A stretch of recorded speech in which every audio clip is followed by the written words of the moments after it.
This channel does not promote any violent, harmful, or illegal activities. All content provided by this channel is meant for an educational purpose only.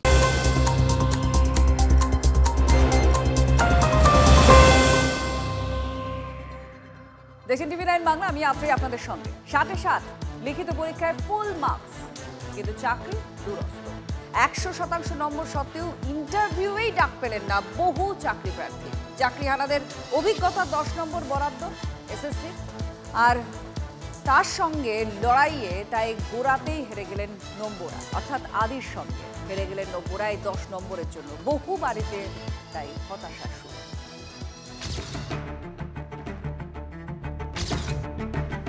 Mohammad Ismail Sheikh একাদশ দ্বাদশের শিক্ষকতার ইংরেজির পরীক্ষায় 60 পেয়েছেন।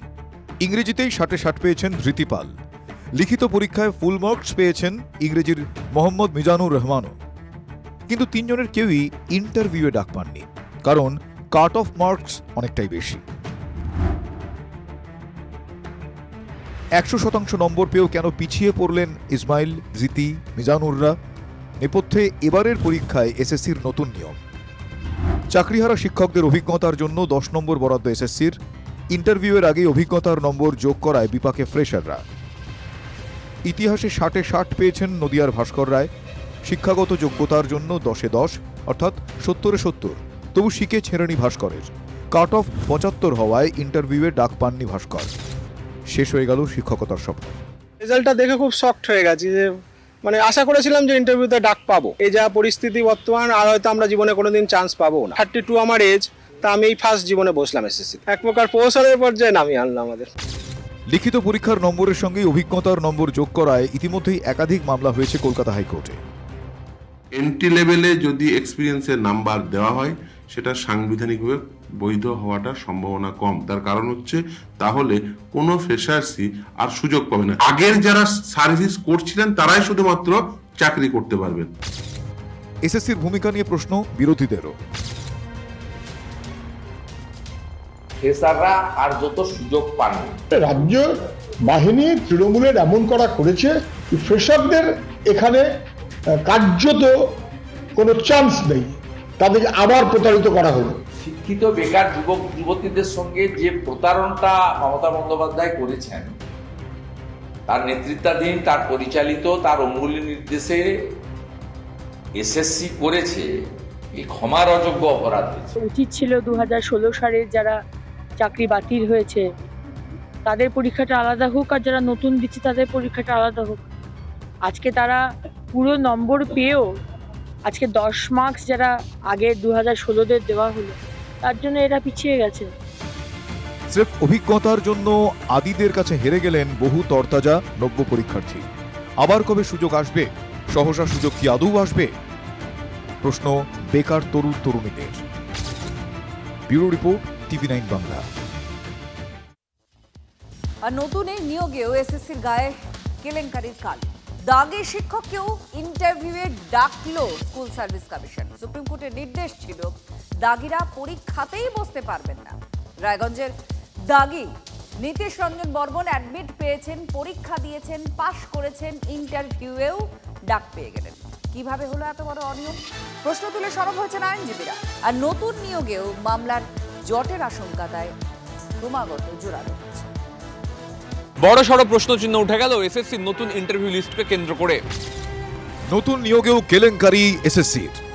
ইন্টারভিউয়ে ডাক পেলেন দাগি শিক্ষক। 2016 প্যানেলে চাকরি হয়েছিল নীতিশ রঞ্জন বর্মনের। তিনি দাগি শিক্ষক, তার চাকরি বাতিল হয়ে যায় সুপ্রিম কোর্টের নির্দেশে। দাগি তালিকায় তার নাম রয়েছে, তারপরেও তিনি ইন্টারভিউতে ডাক পেয়েছেন এই নতুন প্রক্রিয়ায়। দাগিদের তালিকা প্রকাশ করতে বলেছিল সুপ্রিম কোর্ট। দাগিরা যাতে পরীক্ষায় বসতে না পারে তার নির্দেশও দিয়েছিল শীর্ষ আদালত। দাগিদের যে তালিকা এসএসসি প্রকাশ করে তার মধ্যে নীতিশ রঞ্জন বর্মনের নাম ছিল। এরপরেও কিভাবে নীতিশ অ্যাডমিট কার্ড পেলেন, কিভাবেই বা পরীক্ষায় বসলেন, কিভাবে একজন দাগির নাম ঢুকে পড়ল প্রাথমিক ইন্টারভিউয়ের তালিকায়? হাটে হাঁড়ি ভাঙলেন নীতিশের স্ত্রী। এর মধ্যে স্যার ওনার চাকরি চলে যায়। হ্যাঁ, উনি টেন্টেড ক্যান্ডিডেট ছিলেন 2016 সালে এসএসসিতে। স্যার আবার কালকে আমি দেখলাম ওনার যে ইন্টারভিউ লিস্টের নাম আছে। 2016 সালে ওনার ওএমআর জালিয়াতি ছিল। ওনার যতগুলো আজ অব্দি যতগুলো টেন্টেড লিস্ট দেওয়া হয়েছে পর্ষদ থেকে সবগুলোতে ওনার নাম ছিল স্যার। তা সত্ত্বেও উনি কি করে পরীক্ষাতে বসলেন আর কি করে স্যার ওনার ইন্টারভিউয়ে নাম আসে? আমি স্যার অবাক হয়ে যাচ্ছি স্যার। বিবাহ বিচ্ছেদের মামলা চলছে, তাই বিরূপ সাক্ষী নীতিশের স্ত্রী, দাবি আইনজীবী ফিরদৌস শামীমের। জিজ্ঞাসা করলাম আপনি স্ত্রী হয়ে আমাকে এই তথ্য দিচ্ছেন কেন? বললো দেখুন আমাদের সেপারেশনের মামলা চলছে এবং যেহেতু টেন্টেড ক্যান্ডিডেট তাই ওই মেনটেনেন্সের টাকা দিচ্ছে না, বলছে যে বেসিক্যালি তার সার্ভিস টার্মিনেট হয়ে গেছে এবং তার সঙ্গে যে মামলার নথি সেটাও পাঠিয়েছে। টিভি9 বাংলা পৌঁছে গিয়েছিল নীতিশের রায়গঞ্জের বাড়িতে। আমরা এই মুহূর্তে রয়েছি নীতিশ বর্মনের বাড়ির সামনে। এটা তার বাড়ি। তাকে কিন্তু বাড়িতে এসে পাওয়া যায়নি। তার বাবা বলছেন ছেলে বাড়িতে নেই।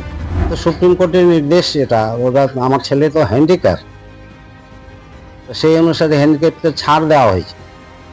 সেই নির্দেশ অনুসারে আমার ছেলে পুনরায় অ্যাপ্লাই করলো পরীক্ষার জন্য, পরীক্ষা দিল, পরীক্ষা ভালো রেজাল্ট করেছে এবং ভাইভায় ডাক পেয়েছে। যদিও এই ধরনের কোনো নির্দেশ আদালত দেয়নি বলেই জানাচ্ছেন আইনজীবীরা। তাহলে আরো কত অযোগ্য দাগিরা এই তালিকায় ঢুকে বসে আছে, এই প্রশ্ন কিন্তু বিরোধীরা তুলছে। যে টেন্টেড লিস্ট বেরিয়েছিল সেই লিস্টে আপনাদের মনে আছে সেখানে র্যাঙ্ক জাম্পিং এর গোলমালে একজন ছিল দেবলীনা মণ্ডল, সোনাঘাট স্কুলের ম্যাডাম, মালদা জেলা স্কুলের। সেই ম্যাডামের নাম আবার দেখা যাচ্ছে কালকের লিস্টে। বায়োলজিক্যাল সায়েন্স পোস্ট গ্রাজুয়েটে 281 নম্বর সিরিয়ালে আছে। এরকম একটা দুটো না, এরকম ভুড়ি ভুড়ি। এতবার কোর্ট বলা সত্ত্বেও এসএসসি এবং রাজ্য সরকার দুর্নীতি বাইরে যাচ্ছে না এবং যেতে পারবে না, আবারও টেন্টেড ক্যান্ডিডেটকে ইন্টারভিউতে ডেকেছে। মুখ্যমন্ত্রী মমতা বন্দ্যোপাধ্যায় শুধু চান না যে শিক্ষক শিক্ষিকারা চাকরি পান, উনি সমস্যার সমাধান চান না। উনি চান যে এটা সমস্যাটা সমস্যাই শিক্ষা নিয়ে ছিনিমিনি খেলা হচ্ছে এবং আবার কোর্টকে ইন্টারভেন করতে হবে, কি ভালো হবে?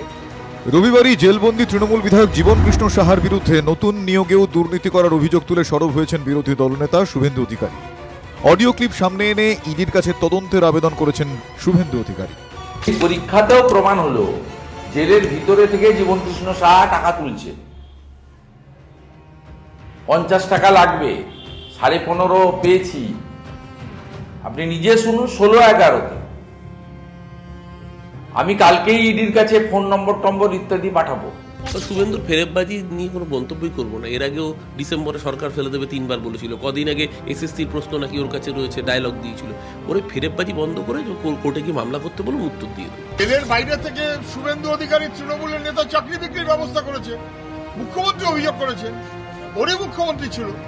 ফলে এসব কথা যত কম বলে তত ভালো। পুরো প্রক্রিয়াকে ঘিরে কিন্তু আবার মামলার ঘেরও তৈরি হতে পারে, এই আশঙ্কাও তৈরি হচ্ছে। ক্যামেরা দেবব্রতর সঙ্গে সুমন, টিভি9 বাংলা, কলকাতা। আর এই মামলা যদি সত্যি হয় তাহলে সত্যি একটা বড় গেরো হয়ে দাঁড়াবে। আদৌ কি চাকরির জায়গাটা, পথটা প্রশস্ত হবে নাকি মামলার গেরোতে সেটা ক্রমাগত আরো ধাক্কা খাবে? সুমন মহাপাত্র আমাদের সঙ্গে রয়েছেন, আমাদের প্রতিনিধি। সুমন, বিশেষভাবে সক্ষম বলে নীতিশ রঞ্জন প্রামাণিক পরীক্ষায় বসেছেন এমনটা দাবি পরিবারের, কিন্তু এই সংক্রান্ত কোনো ছাড় কি ছিল?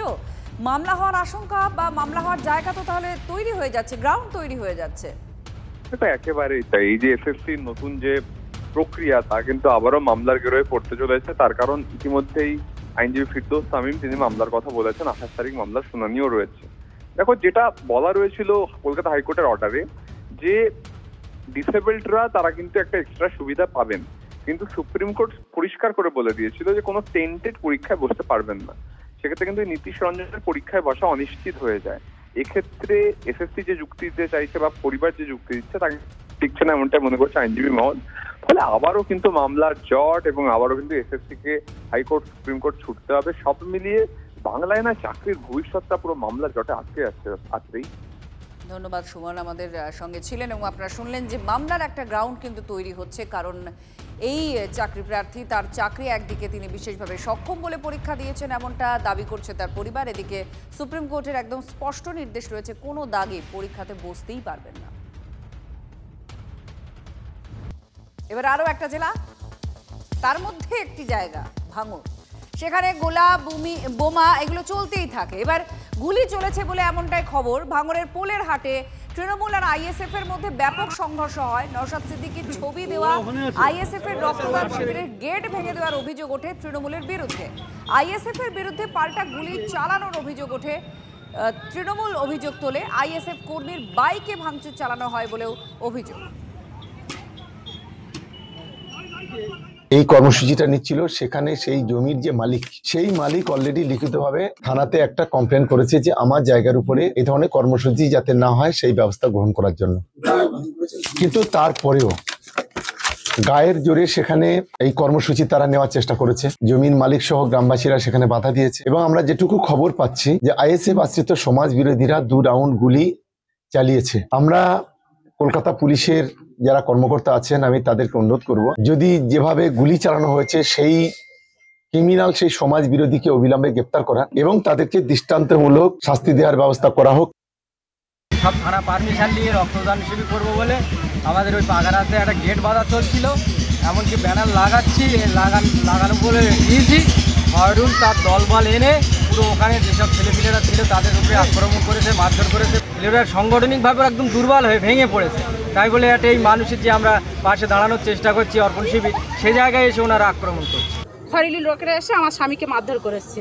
টিএমসি সদস্যরা দাঁড় করিয়ে মারটা খাবিয়েছে। মারলো কেন? আমার স্বামী আইএসএফ করে বলে ওই জন্য মেরেছে। আমরা কি আমাদের স্বাধীনতা নিয়ে আমরা বাঁচতে পারবো না? ওদের গোলাম হয়ে সারা জীবন আমাদের কি থাকতে হবে? এটা আমরা মানবো না, মানছি না।